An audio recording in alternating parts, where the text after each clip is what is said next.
माता रमाई के जयंती के उपलक्ष्य में हम लोग यहाँ पर डॉक्टर बाबा साहब अम्बेडकर जी के प्रतिमा का अनावरण करने के लिए यहाँ पर उपस्थित हुए। लेकिन 2 दिन पहले ही मुझे खबर आई कि आज यहाँ पर डॉक्टर बाबा साहब अम्बेडकर जी के प्रतिमा का अनावरण करने की अनुमति प्रशासन ने नहीं दी है।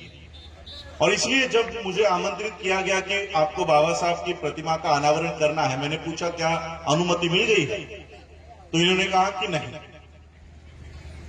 देखिए, मैं पूरे विश्व में घूमता हूं, बाबा साहब अम्बेडकर जी की प्रतिमा का अनावरण करने के लिए, उद्घाटन करने के लिए मुझे यूएस में बुलाया जाता है, ऑस्ट्रेलिया में बुलाया जाता है, कनाडा में बुलाया जाता है।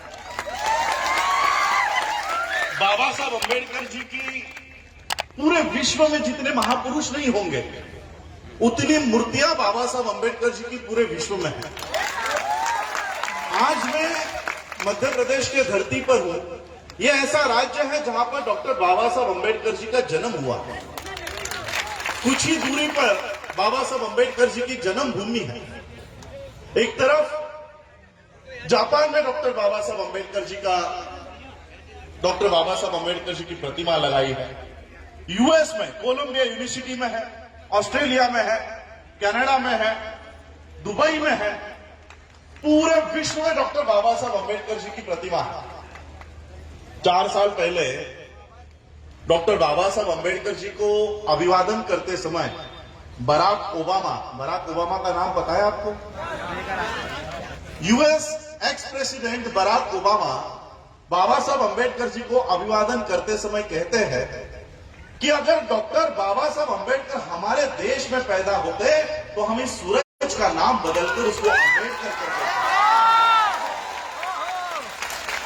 एक तरफ पूरा विश्व डॉक्टर बाबा साहब अम्बेडकर जी को इतना मान सम्मान देता है, पूरा विश्व डॉक्टर बाबा साहब अम्बेडकर जी को मान सम्मान देता है, और जिस राज्य में डॉक्टर बाबा साहब अम्बेडकर जी का जन्म हुआ है उस राज्य में बाबा साहब के मूर्ति का अनावरण की अनुमति नहीं मिलती। ये शर्म की बात है आपके कलेक्टर के लिए, आपके प्रशासन के लिए, और इस मध्य प्रदेश के सीएम के लिए ये शर्म की बात है। ऐसे लोगों ने डूब मरना चाहिए जो नौकरी आप कर रहे हैं। जिस एग्जाम को पास करके आप कलेक्टर बने हो, उस एग्जाम का नियोजन भी बाबा साहब अम्बेडकर ने किया हुआ। पब्लिक सर्विस कमीशन का नियोजन भी बाबा साहब ने किया हुआ। अरे उनकी बदौलत ये लाल गाड़ियों में घूम रहे हो। ये नागपुर के कैमरे लगे हुए देखो पीछे, आईबी के लोग घूम रहे हैं नागपुर से। आज मुझे डॉक्टर बाबा साहब अम्बेडकर जी के, मैंने अनावरण नहीं किया, मैं गया नहीं और जाऊंगा भी नहीं जब तक कलेक्टर इज्जत से फिर नहीं बुलाता, तब तक नहीं जाऊंगा।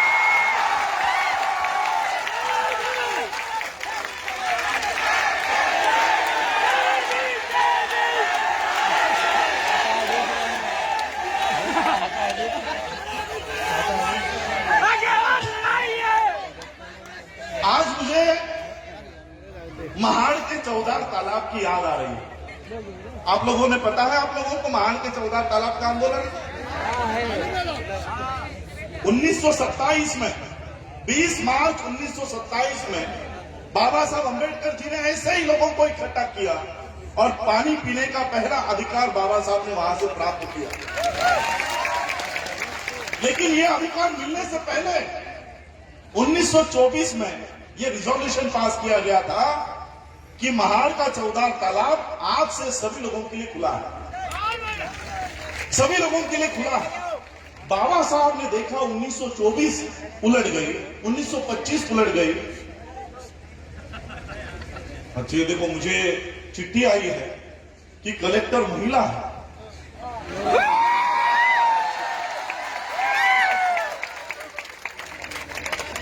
इस महिला कलेक्टर को तो 4 बार बाबा साहब को नमन करना होगा।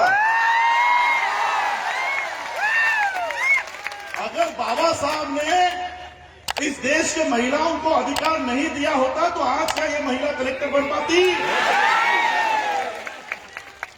जिस मोहन भागवत के इशारे पर ये लोग काम कर रहे हैं, वो मोहन भागवत महिलाओं के लिए क्या कहता है पता है? क्या इस महिलाओं को चूल्हे के सामने ही बैठना चाहिए? ये मोहन भागवत के इशारे पर काम करने वाले लोग ये विचार रखते हैं महिलाओं के लिए। ये अचंभे की बात है कि कलेक्टर महिला होने के बावजूद बाबा साहब के प्रतिमा का अनावरण नहीं हुआ जाता।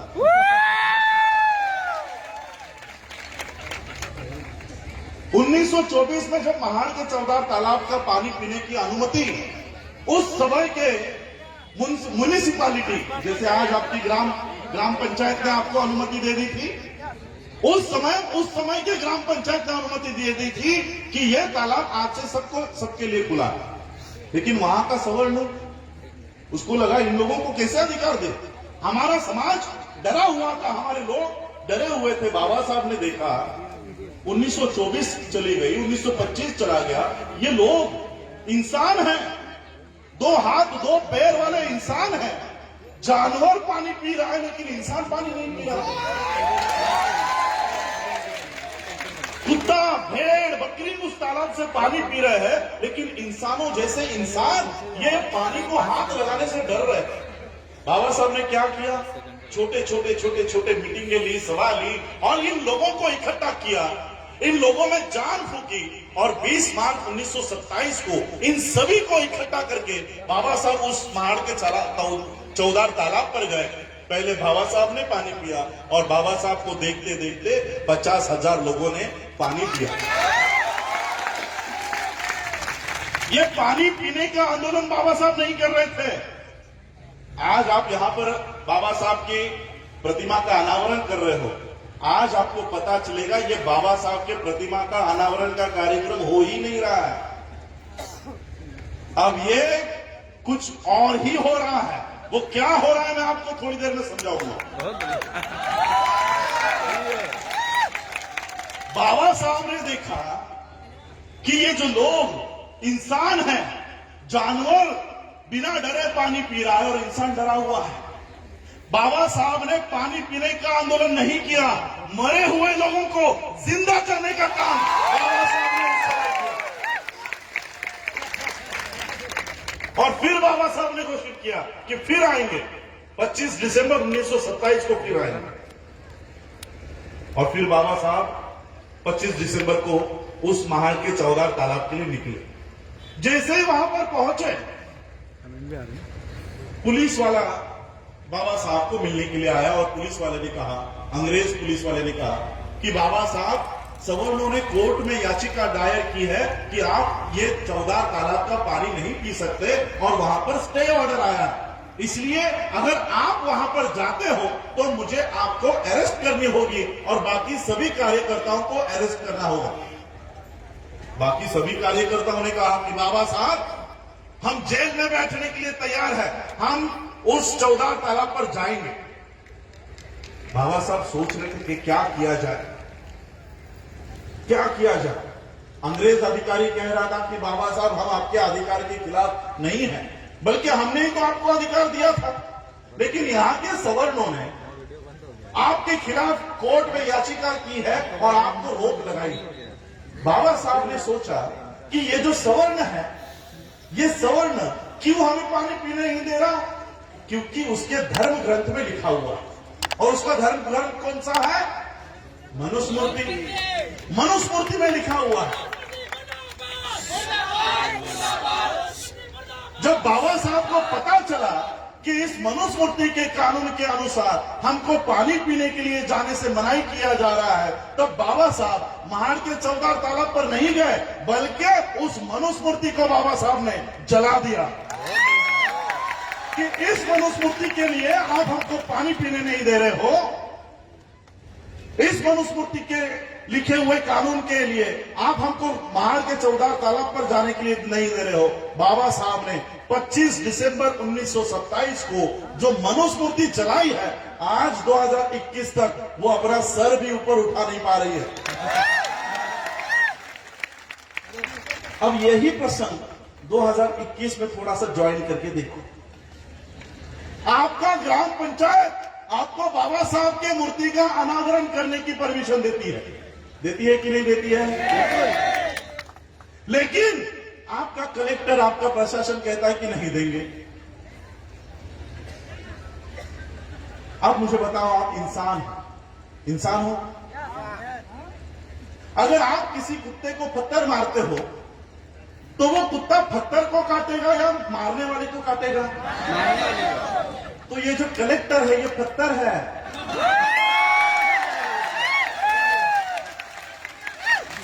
कलेक्टर जो है सिर्फ पत्थर है, मारने वाले हाथ दूसरे हैं। हमें कलेक्टर, एसपी, डीएसपी इनके साथ कोई वैर नहीं है, ये तो किसी और के गुलाम हैं। बाबा साहब अगर उस समय 1927 में अड़ जाते कि नहीं हमें पानी पीने के लिए जाना है, तो बाबा साहब मनुस्मृति नहीं जलाते। और आज भी हम लोगों को बाबा साहब ने उस समय मनुस्मृति की व्यवस्था को जलाया, जो आज तक सर ऊपर नहीं उठा पा रही है। और आज भी हमें जिस व्यवस्था ने हमको बाबा साहब अंबेडकर जी की मूर्ति के अनावरण से रोका है, हमें आज उस व्यवस्था को जलाना होगा। और आने वाले 100 साल तक जो व्यवस्था इस देश में बन रही है वो फिर से नाम लेने के लिए भी शेष नहीं बचेगी। ऐसी व्यवस्था हमको आज से करनी होगी कि आने वाले 100 साल के बाद भी बीजेपी, आरएसएस नाम का कोई संगठन था, ये भी हमारे लोगों को याद नहीं होना चाहिए। देखिए आज की व्यवस्था में, देखिए आज यहां पर मेनगांव पिपराटा में आप बाबा साहब के मूर्ति का अनावरण कर रहे हैं।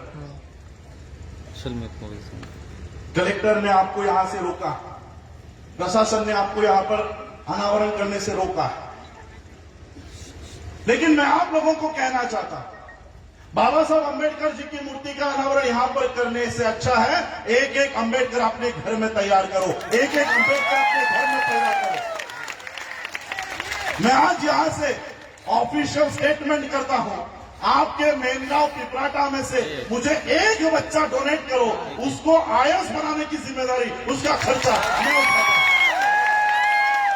उसको कलेक्टर बनाने का सारा खर्चा मेरा होगा।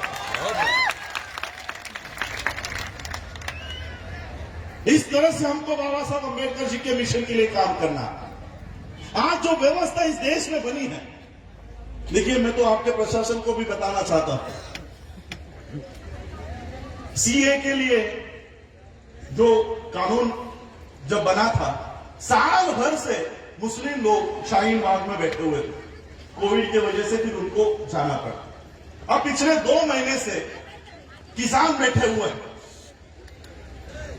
1 साल से मुस्लिम रास्तों के ऊपर है, 2 महीने से 3 महीने से किसान रास्तों के ऊपर है। हम लोग अगर रास्तों के ऊपर बैठना शुरू कर दे तो हमको 6 महीने, 3 महीने, 1 साल नहीं लगेगा। 31 दिसंबर 1817 से लेकर 1 जनवरी 1818 1 दिन लगेगा, सिर्फ 1 दिन। 1 दिन हमारा इतिहास है बीमा कोरेगांव का। हम लोग अगर रास्तों के ऊपर आ जाए, 1 दिन में इस व्यवस्था का हम परिवर्तन कर सकते हैं, इस व्यवस्था को उलट कर सकते हैं। लेकिन मैं आप लोगों को बताना चाहूंगा, सभी हम प्रशासन के ऊपर छोड़कर नहीं चलेगा। सारा दोष प्रशासन के ऊपर छोड़कर नहीं चलेगा। इनको लाया भी तो हमने, इनको लाया भी तो हमने। जो अधिकार बाबा साहब ने हमको दिए हैं, क्या वो अधिकार हम सुरक्षित रख पाए? क्या वो अधिकारों की रक्षा हम कर पाए? क्या बाबा साहब, किस संघर्ष में बाबा साहब ने हमको अधिकार प्राप्त करके दिए हैं, क्या उसकी जानकारी हम लोगों को है? आज ऐसे लोग हमारे सीएम बन जाते हैं, पीएम बन जाते हैं, ये किनके वोटों की वजह से? बाबा साहब अंबेडकर जी जब भारत में आए पढ़ाई करने के बाद, तब उस समय अंग्रेजों के शासन में एक नया कानून, एक नया संविधान बनाने की प्रक्रिया चल रही थी। गवर्नमेंट ऑफ इंडिया एक्ट 1935 का निर्माण हो रहा था। और उस कानून में, उस संविधान में इस देश के लोगों को क्या क्या अधिकार मिलने चाहिए, इसकी सारी जानकारी इकट्ठा की जा रही थी। South bureau committee, Simon commission Bharat में आ रहे थे, सभी लोगों से मुलाकात कर रहे थे, इंटरव्यू ले रहे थे, उनके मत जान रहे थे। और ऐसे ही 1917-1919 में south bureau committee, Simon commission Bharat में आया और उन्होंने इस देश में वोट का अधिकार किन किन लोगों को देना चाहिए, इसके लिए मुलाकात उन्होंने शुरू कर दी। इस मुलाकात के लिए उन्होंने गांधी को बुलाया, तिलक को बुलाया, नेहरू को बुलाया। गांधी का, तिलक का कहना था कि इस देश में वोट देने का जो अधिकार है, ये वोट देने का अधिकार सिर्फ 3 वर्गों को मिलना चाहिए, सिर्फ 3 वर्गों को। अंग्रेजों ने पूछा कौन से 3 वर्ग? गांधी जी ने कहा कि जो लोग पढ़े लिखे हैं, कम से कम 8वीं पास होने का सबूत दिखा सकते हैं, ऐसे ही लोगों को वोट देने का अधिकार इस देश में होना चाहिए। दूसरा वर्ग, जो लोग इनकम टैक्स भरते हैं, प्रॉपर्टी टैक्स भरते हैं, ऐसे ही लोगों को वोट देने का अधिकार इस देश में होना चाहिए। और तीसरा वर्ग, इस देश के राजा, महाराजा और संस्थानिक, इन लोगों को वोट देने का अधिकार होना चाहिए। अब बाबा साहब को इस बात का पता चला कि गांधी जी ने इस तरह की मांग अंग्रेजों के सामने रखी। बाबा साहब अंबेडकर जी ने साउथ ब्यूरो कमेटी को, साइमन कमीशन को मुलाकात देकर कहा कि गांधी जी के निकषों के अनुसार, उनके इच्छा के अनुसार अगर आप इस देश में वोट देने का अधिकार लागू करोगे तो हमारे लोगों को वोट देने का अधिकार ही नहीं मिलेगा। अंग्रेजों ने पूछा कैसे नहीं मिलेगा, हमें बताओ। बाबा साहब ने कहा मनुस्मृति के कानून के अनुसार हम लोगों को पढ़ाई लिखाई करने का अधिकार ही नहीं है। अगर पढ़ाई लिखाई करने का अधिकार ही नहीं हो तो 8वीं पास होने का सबूत कहां से लाएंगे? मनुस्मृति के अनुसार हम लोगों को पैसा इकट्ठा करने का अधिकार नहीं है, नौकरी करने का अधिकार नहीं है, व्यवसाय, बिजनेस करने का अधिकार नहीं है। अगर हम लोगों के पास पैसे ही नहीं हो तो टैक्स किसके ऊपर भरेंगे? टैक्स की रिसीट कहां से लाएंगे? और राजा महाराजा तो हम लोग को है ही नहीं, तो हमको तो वोट का अधिकार ही नहीं मिलेगा। तो अंग्रेजों ने बाबा साहब से पूछा, तो बाबा साहब, आपके लोगों को अगर वोट देने का अधिकार देना है तो हमें क्या करना होगा? बाबा साहब ने कहा, एक तो हम आपको 8वीं पास होने का सबूत नहीं दिखा सकते, इनकम टैक्स की, प्रॉपर्टी टैक्स की रिसीट नहीं दिखा सकते, लेकिन एक बात जरूर आपको साबित करके देंगे। अंग्रेजों ने कहा कौन सी? बाबा साहब ने कहा हम इस देश में पैदा हुए हैं, हर साल हमारी उम्र बढ़ती है, और इसलिए अगर आपको इस देश में वोट देने का अधिकार देना है तो हमारे उम्र के आधार पर दीजिए, हमारी उम्र के आधार पर दीजिए। बाबा साहब अम्बेडकर जी के इस बात को मानते हुए अंग्रेजों ने एडल्ट फ्रेंचाइज नाम का कानून तैयार किया। आज भी ये एडल्ट फ्रेंचाइज इस देश में लागू है। उस समय अंग्रेजों ने 21 साल के हर स्त्री को और हर पुरुष को वोट देने का अधिकार दे दिया। ये डॉक्टर बाबा साहब अम्बेडकर जी की वजह से हम लोगों को, सभी भारत के लोगों को वोट देने का अधिकार प्राप्त हुआ। लेकिन क्या ये अधिकार हम लोग सुरक्षित रख पाए? अभी तो चलो, जैसे हम कहते हैं कि तोते की, वो जो राक्षस की जान तोते में होती है, वैसे मोदी जी की जान ईवीएम में है।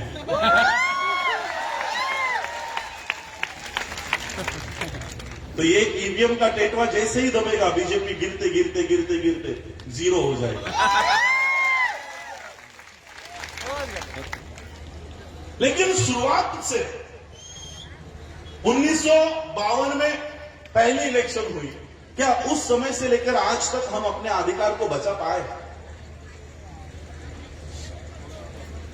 कांग्रेस के एक ज्येष्ठ कृपलानी नाम के कार्यकर्ता थे, सांसद थे, वो बाबा साहब को मिलकर उन्होंने कहा कि बाबा साहब, आपने इतने मेहनत से, इतने संघर्ष से इन लोगों को वोट का अधिकार दे दिया, आपके लोगों को वोट का अधिकार दे दिया, लेकिन आपके लोग तो गरीब हैं, आपके लोग लाचार हैं, वो लोग अपने वोट का अधिकार बेच देंगे और उनके वोट हम खरीदकर अपनी सत्ता बना लेंगे, हम अपनी सत्ता बनाएंगे।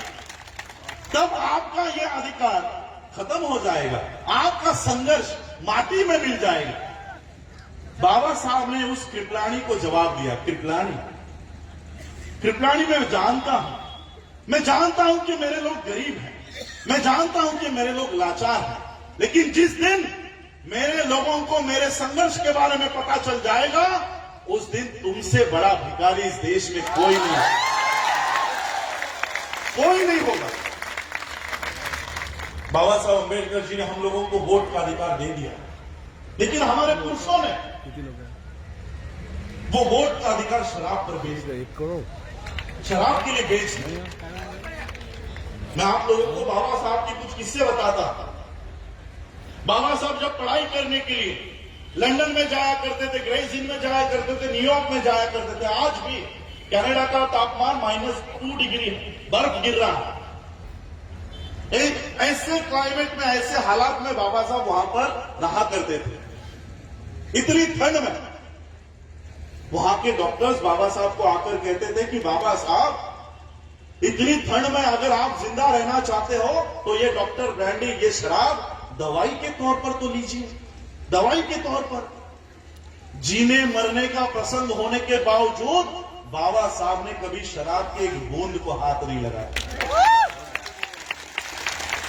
और उन्हीं बाबा साहब अम्बेडकर जी के वोट के अधिकार को हम शराब पे बेचाते हैं। क्या मोदी से पहले हम कसूरवार नहीं है? क्या हम दोषी नहीं? और हमारी महिला वो सोचती होंगी, हाँ हमारे पुरुषों ने बेच दिया, हमने नहीं बेचा। महिलाओं के वोट का अधिकार कैसे छीना पता आप लोगों को? साड़ियां बांटते, साड़ी लेके जाओ, वोट देके जाओ। मैं आज माता रमाई के जयंती के उपलक्ष्य में हम लोग यहां पर बाबा साहब की मूर्ति का अनावरण करने के लिए आए हैं। माता रमाई की एक याद बताता हूं। बाबा साहब जब पीएचडी होकर बंबई लौट रहे थे, तब बाबा साहब के कार्यकर्ताओं को पता चला कि बाबा साहब इस बोर्ड से आने वाले हैं, और जैसे ही बाबा साहब मुंबई में उतरेंगे, उनका सत्कार हम आयोजन करते हैं। बाबा साहब अम्बेडकर जी के सत्कार के आयोजन का कार्यक्रम शुरू हुआ। घर पर माता रमाई को पता चला कि मेरे पति आने वाले हैं और उनका सत्कार होने वाला है।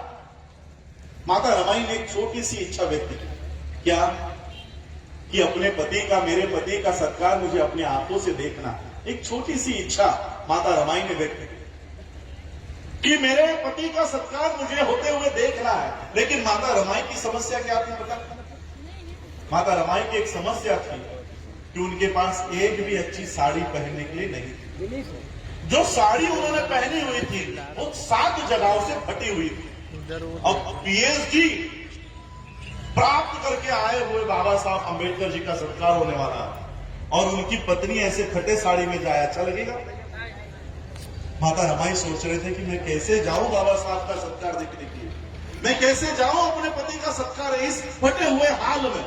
लोग बाबा साहब को ताना देंगे कि देखो अपने पत्नी को किस हालत में रखा। माता रमाई सोच रहे थे कि मैं कैसे जाऊं। तब माता रमाई को याद आया कि छत्रपति शाहू महाराज जी ने बाबा साहब अम्बेडकर जी का सत्कार करते समय एक पगड़ी उनको पहनाई थी, पगड़ी, और वो पगड़ी उन्होंने संभाल कर ट्रंक में रखी हुई। माता रमाई ने वो ट्रंक खोली, वो पगड़ी निकाली, और जहां जहां पर वो साड़ी फटी है वहां पर लपेट कर माता रमाई बाबा साहब का सत्कार देखने के लिए गए। अब पति का सत्कार हो रहा है तो पत्नी ने मंच पर आकर बैठकर देखना चाहिए, लेकिन माता रमाई मंच पर नहीं आई। कम से कम पहले रो में बैठकर, वहां पर भी माता रमाई नहीं आई। जहां पर बाबा साहब का सत्कार चल रहा था, वहां पर एक पेड़ के पीछे छुप छुप कर बाबा साहब का सत्कार माता रमाई देख रही थी, छुप छुप कर। अब बाबा साहब का ध्यान पूरे समाज पर। उन्होंने उतनी भीड़ में देखा कि मेरी पत्नी पेड़ के पीछे छुप छुप कर मेरा सत्कार देख रही है, और वो छुपकर ही क्यों देख रही है? इसकी वजह भी बाबा साहब को पता चली कि माता रमाई आगे क्यों नहीं आ रही। बाबा साहब अम्बेडकर जी का सत्कार संपन्न हुआ। बाबा साहब मन से नीचे उतरे और उस पेड़ के दिशा में चलते हुए गए।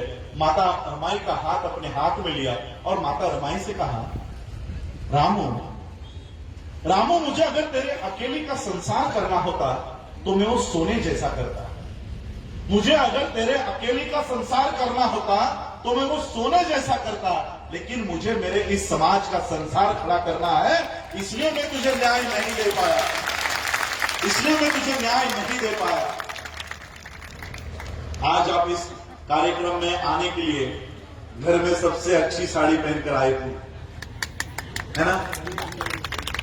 बंबई में, मेट्रोपॉलिटन सिटीज में हमारे महिलाओं की परिस्थिति इतनी बदल गई है कि वो जो कबोर्ड होता है, अलमारी खोलते ही धड़ाम करके साड़ियां नीचे गिर जाती है। ये परिवर्तन कैसे हुआ पता है? माता रमाई अगर उस समय फटी हुई साड़ियां नहीं पहनती तो आज भी आपके शरीर पर अच्छी साड़ियां नहीं आती। ये माता रमाई का त्याग है, ये माता रमाई का बलिदान है। उसी माता रमाई के त्याग को, बाबा साहब के बलिदान को हम साड़ियों पे बेच आ गए, साड़ियों पे बेच आ गए। और हमारा युवा 100 रुपए के लिए, 200 रुपए के लिए, 500 रुपए के लिए चाहे जिस पार्टी का झंडा अपनी गाड़ी पे लगाता है, घूमता रहता है। आज कांग्रेस का झंडा, कल बीजेपी का झंडा, 100-200 रुपए के लिए हमारे लोग किसी और का झंडा हाथ में लेकर उसका प्रचार करते रहते। सोचिए, अगर पैसे कमाने के लिए अगर बाबा साहब अम्बेडकर सोचते कि अभी मेरी बैरिस्ट्री हो गई है, मेरी पीएचडी हो गई है, अब मुझे मेरे परिवार के लिए पैसे कमाने हैं, अगर बाबा साहब उस समय नौकरी या व्यवसाय करते, बिजनेस करते, हर साल इस देश में अमीरों की सूची बनाई जाती है कि इस देश का सबसे अमीर कौन। हर साल अमीरों की सूची में अंबानी का नाम पहले क्रमांक पर होता है। उस समय अगर बाबा साहब अम्बेडकर सोचते कि मुझे नौकरी कर लेनी चाहिए, पैसा कमाना चाहिए, तो मैं आज गारंटी से कहता हूं कि आज 2021 में भी सबसे अमीरों के सूची में अंबानी का नहीं, अम्बेडकर का नाम पहले क्रमांक पर होगा। इतने पैसे डॉक्टर बाबा साहब अम्बेडकर कमा सकते थे, लेकिन मुझे अभिमान, मुझे गर्व है इस बात पर कि डॉक्टर बाबा साहब अम्बेडकर जी ने अपने परिवार के पालन पोषण के लिए नौकरी या व्यवसाय नहीं किया। नौकरी या व्यवसाय किया होता तो आज मेरे पास करोड़ों रुपए होते, मेरा जन्म लंदन या अमेरिका में हुआ होता, लेकिन बाबा साहब ने नौकरी व्यवसाय किया नहीं, उसके बदले में ये करोड़ों का समाज बाबा साहब तैयार करके गए। इसलिए हम लोगों को बाबा साहब अम्बेडकर जी ने दिए हुए हक और अधिकार को सुरक्षित रखना। क्या कहते हैं बाबा साहब कि मैंने जो तुमको ये अधिकार दिया है वोट का, इसे नमक या मिर्ची जैसा मत समझो। इससे पहले आपके ऊपर राज करने वाला राजा रानी के पेट से तैयार होता था, अब आप लोगों में से तैयार होगा, वोट पेटी में से तैयार होगा। ये बाबा साहब ने आप लोगों को वोट का अधिकार दिया, इसे कम मत समझो। आज इस वोट के अधिकार को जीरो कर दिया गया। जिस सत्ता को हम लोग वोट देकर चुनकर लाते हैं, ये उसके बाद पैसों से एमएलए को खरीद कर नई सत्ता बना देते हैं। जीरो हो गया ना आपका वोट का अधिकार, जीरो कर दिया गया। और इसलिए आज हम लोगों को बाबा साहब अम्बेडकर जी ने दिए हुए हक और अधिकार को सुरक्षित रखने का, इतने सालों में बाबा साहब अम्बेडकर जी के जाने के बाद क्या हमने कोई नया अधिकार प्राप्त किया है? तो कम से कम जो बाबा साहब ने दिया है उसे तो हमको बचाना चाहिए। बाबा साहब स्टैच्यूज में नहीं है, बाबा साहब मूर्तियों में नहीं है, बाबा साहब किताबों में है, संविधान में है, उनके राइटिंग स्पीचेस में है, वहां पर बाबा साहब। आज क्यों डर लगता है इस शासन को, प्रशासन को, बाबा साहब अम्बेडकर जी के स्टैच्यूज से क्यों डर लगता है? क्यों डर रहे हैं ये? उनके 33 करोड़ देवी देवता ढो रहे हो ना आप लोग।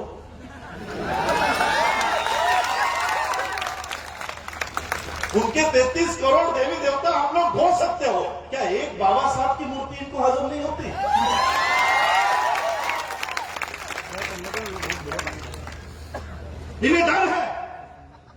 इन्हें डर है कि बाबा साहब के विचार ये आने वाली जनरेशन को अगर पता चल जाए तो ये 33 करोड़ देवी देवता आपके घरों में कभी प्रवेश नहीं कर पाएंगे।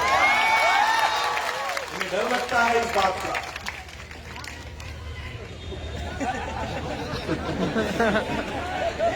वो तो है। तो इसलिए हम लोगों को बाबा साहब के विचारों के ऊपर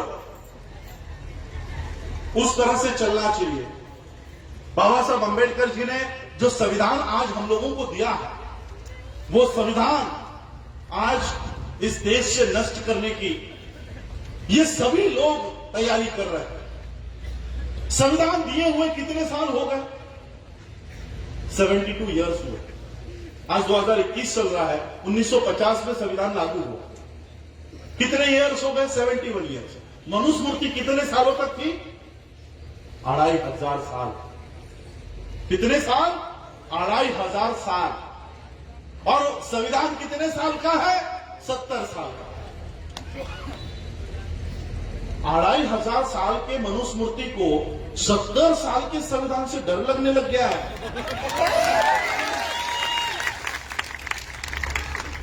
1950 में जब संविधान लागू हुआ, अगर समझो उस समय हमारा एक बच्चा पैदा हुआ है तो आज वो कितने साल का होगा? 70 साल का। यानी सिर्फ एक ही पीढ़ी सिर्फ संविधान के दायरे में आई है। अभी तो हमारी दूसरी पीढ़ी संविधान के दायरे में आई भी नहीं है। मनुस्मृति में कितनी पीढ़ियां गई हमारी? हजारों पीढ़ियां गई। 25,000 साल औसतन उम्र अगर हम सोचते हैं कि 100 साल की उम्र हमको उस समय मिलती होगी, तो 25 पीढ़ियां हमारी मनुस्मृति में थी। तो एक पीढ़ी से इतना डर क्यों लग रहा है? रिजर्वेशन बंद कर दो, एयरपोर्ट बेच दो, रेलवे बेच दो, बीपीसीएल बेच दो। आपको लगता होगा प्राइवेटाइजेशन चल रहा है। नहीं, ये प्राइवेटाइजेशन नहीं है। ये संविधान को उस क्षेत्र से हटाने का काम चल रहा है। अगर बीपीसीएल पब्लिक सेक्टर है तो संविधान वहां पर लागू है। अगर बीपीसीएल बेच दिया अडानी अंबानी को, क्या उस पर संविधान लागू होगा? रेलवे आज भारत सरकार का उपक्रम है तो संविधान उसके ऊपर लागू है। अगर रेलवे अडानी को बेच दिया, क्या संविधान उस पर लागू होगा? तो ये रेलवे बेचा नहीं जा रहा, ये एयर इंडिया बेची नहीं जा रही, ये आपके पब्लिक सेक्टर बेचे नहीं जा रहे, वहां से संविधान को खत्म कर किया जा रहा है। क्यों? एक पीढ़ी हमारी वहां पर आई है और एक ही पीढ़ी में आपको संविधान से इतनी दिक्कत होने लग गई। 25 पीढ़ियों से संविधान आपके मनुस्मृति में हम लोग जी रहे थे। अब एक पीढ़ी हमारी यहां पर कंप्लीट भी नहीं हुई है। 100 साल अगर उस व्यक्ति को पूरे होने हैं तो अभी और 30 साल बाकी है। मैं आपको बताता हूं इनको संविधान से दिक्कत क्यों है, क्यों ये संविधान से डर रहे हैं। बाबा साहब अंबेडकर जी का एक उदाहरण आपको बताता हूं कि क्यों ये संविधान को इतना काटते हैं। बाबा साहब अंबेडकर जी छोटे थे, कुछ 7वीं 8वीं कक्षा में पढ़ रहे थे। उनके पिताजी रामजी बाबा ये मिलिट्री में, जैसे यहां पर महू में उनके पिताजी का ट्रांसफर हुआ था और यहां पर ही बाबा साहब अंबेडकर जी का जन्म हुआ, उसी तरह से उनके पिताजी का ट्रांसफर होते रहता। रामजी बाबा का ट्रांसफर हो गया और बच्चे स्कूल में पढ़ाई कर रहे थे, उनकी वैकेशन लग गई, छुट्टियां लग गई, तो पिता को लगा कि अपने बच्चों को मिल लेना चाहिए। तो अपने पिता ने, बाबा साहब अंबेडकर जी के पिता ने बाबा साहब अंबेडकर जी के नाम से टेलीग्राम किया कि बच्चों छुट्टियां अगर लग गई है तो मुझे मिलने के लिए मेरे कैंप पर आ जाओ। ये ट्रेन पकड़ो और ये ट्रेन पकड़कर यहां पर उतरो, मैं आप लोगों को लेने के लिए आ जाऊंगा। किस दिन निकलने वाले हो उसका टेलीग्राम जरूर कर देना। राम जी बाबा ने बाबा साहब को टेलीग्राम करके बुला लिया। बाबा साहब ने टेलीग्राम करके अपने पिता को बता दिया कि हम इस तारीख को निकलेंगे और इस दिन स्टेशन पर आ जाएंगे, आप हमको लेने के लिए आ जाएंगे। अब ये टेलीग्राम राम जी बाबा को मिला ही और बच्चे निकल गए। ट्रेन में बैठकर स्टेशन पे आकर खड़े हो गए। ट्रेन आकर उनको छोड़कर चली गई। सारे लोग चले गए। ये बच्चे स्टेशन पर अपने पिता की राह देख रहे हैं कि हमारे पिता अब आएंगे। अब पिता को पता ही नहीं कि बच्चे कब आने वाले। स्टेशन मास्टर ने देखा कि सब लोग चले गए, ये बच्चे यही खड़े हैं। उस स्टेशन मास्टर बच्चों के पास आया और बच्चों को पूछा कि कहाँ जाना है? कपड़े से तो अच्छे घर के लग रहे हो, सवर्णों के बच्चे लग रहे हो, कहाँ जाना है? तो बाबा साहब ने कहा कि मेरे पिताजी मिलिट्री में ऑफिसर है, हमको इस पते पर जाना है। तो उस स्टेशन मास्टर ने वहीं पर नजदीक में बैलगाड़ी वाला खड़ा था, उसको बुलाया कि देखो ये मिलिट्री ऑफिसर के बच्चे हैं, इन्हें यहां पर छोड़ दो। तो उस बैलगाड़ी वाले ने उन बच्चों को बैलगाड़ी में बिठा दिया और वो बैलगाड़ी राम जी बाबा जहां पर थे वहां के लिए निकल पड़ी। बैलगाड़ी शुरू होते ही वो बैलगाड़ी वाला बच्चों से बात करने लग गया कि तुम कहां से आए हो, कौन सा गांव है, जाति कौन सी है।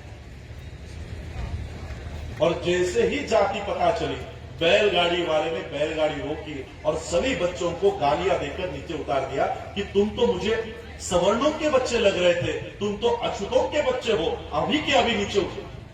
सभी बच्चे नीचे उतार दिए गए। बाबा साहब ने कहा कि ज्यादा पैसे ले लो लेकिन हमको छोड़ दो, हमको हमारे पिता के यहां छोड़ो। तो बैलगाड़ी वाला बोला पैसे दे रहे तो इनको छोड़ता हूं, लेकिन तुम लोग अछूतों के बच्चे हो, इसलिए मेरे बैलगाड़ी में नहीं बैठ सकते। मेरे बैलगाड़ी के पीछे चलते चलते आना, मेरे बैलगाड़ी में नहीं बैठना, और जब तुम थक जाओगे तब मुझे बताओ, अगर बैठना तब मैं नीचे उतर जाऊंगा, तुम्हारे बगल में नहीं बैठूंगा। और फिर बाबा साहब का ये सफर शुरू हो। 4-5 किलोमीटर पैदल चलने के बाद बाबा साहब, सारे बच्चे, बाबा साहब के भाई सब थक गए। उन बच्चों ने, बाबा साहब ने बैलगाड़ी वाले से कहा कि आपके पास वो पानी है, मुझे थोड़ा सा पानी दो, मुझे प्यास लगी, मुझे प्यास लगी। बैलगाड़ी वाले ने कहा कि मैं तुम्हें अपना पानी नहीं पिला सकता क्योंकि तुम अछूतों के बच्चे हो, मैं अपना पानी नहीं पिला सकता, लेकिन अगर आगे कोई तालाब आता है, नाला आता है, तो मैं गाड़ी रुका दूंगा, तुम लोग पानी पीकर आ जाना।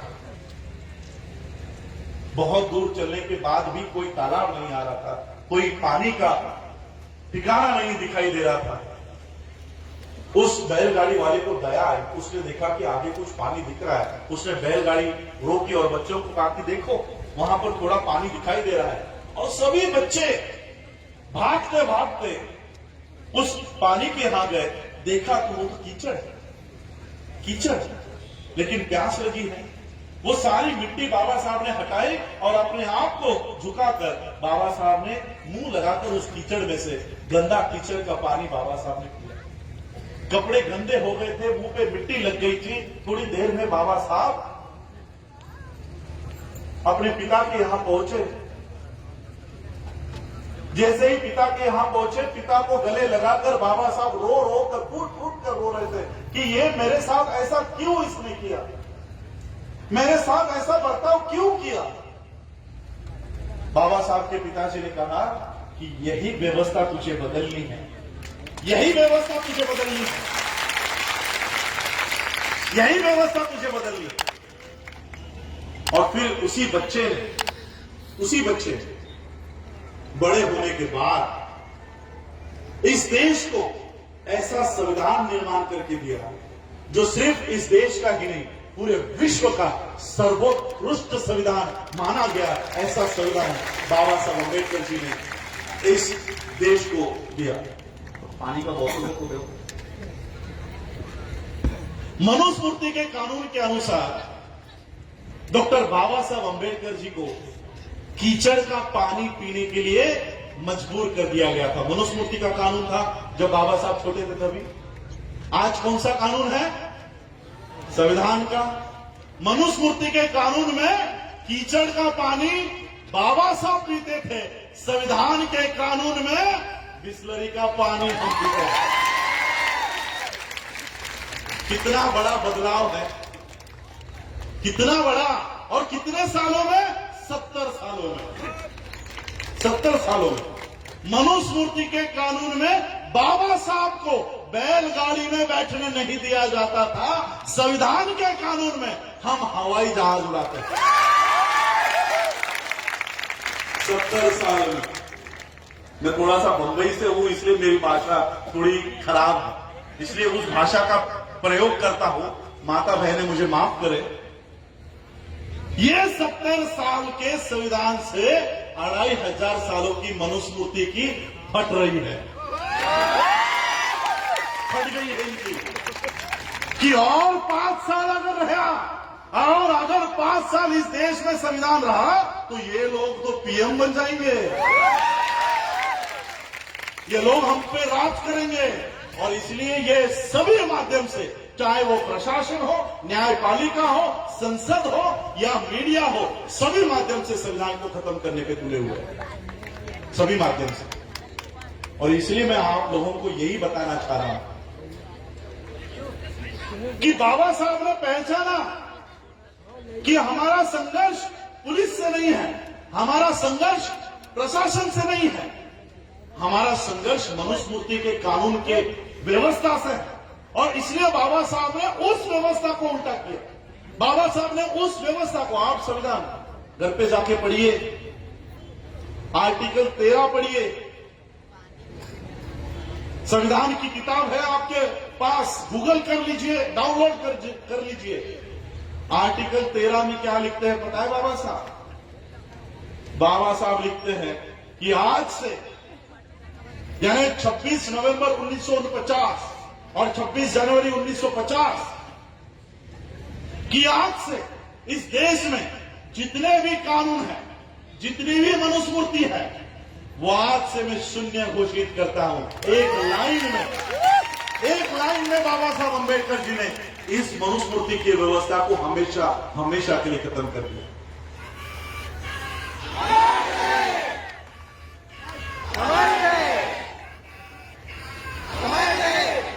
मुझे दुख इस बात का है कि आज मैं मध्य प्रदेश में आकर भी बाबा साहब अंबेडकर जी के मूर्ति का अनावरण नहीं कर पा रहा, और हम इनके सूचना का पालन करेंगे, कलेक्टर के, एसपी के, प्रशासन के सूचना का पालन करेंगे। उन्होंने कहा ना नहीं करने देंगे, नहीं करेंगे। मैं आप लोगों को बताना चाहता हूं कि जिस धरती पर, जिस राज्य में बाबा साहब का जन्म हुआ, उन बाबा साहब आपके अनुमति की मोहताज नहीं है।